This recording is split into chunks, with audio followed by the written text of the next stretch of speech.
अस्सलाम वालेकुम दोस्तों, आज मुंद्रे छत्रों की मंडी में पाकिस्तान का सबसे टॉप क्वालिटी का भाईजान आप खूबसूरत बच्चा समझ लें।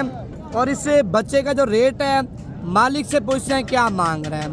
सबसे पहले यार जितने भी हमारे पाकिस्तानी पाकिस्तान से देख रहे हैं या पाकिस्तानी ओवरसीज देख रहे हैं, पहले आप एक लाइक करें। और जिन लोगों ने अभी तक फॉलो नहीं किया पेज को लाजमी आपने फॉलो करना है, ताकि मजीद इससे भी अच्छे शौक आपको नवीद गोट फार्म की तरफ से कराते रहें। भाईजान पहले बच्चे की लंबाई आप चेक कर लें, बच्चे का हुस्न चेक कर लें और बच्चे की खूबसूरती आप चेक कर लें, बेमिसाल है।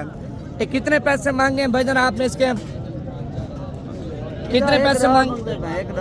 फाइनल कितने का देना है? फाइनल 85,000 का देना। 1,10,000 रुपये इसका मालिक रेट मांग रहा है, फाइनल 85,000 रुपये का आप चेक कर लें। व्हाट्सअप नंबर लिख लें 0317 620 5675। लाइक शेयर लाजमी करना यार आपने।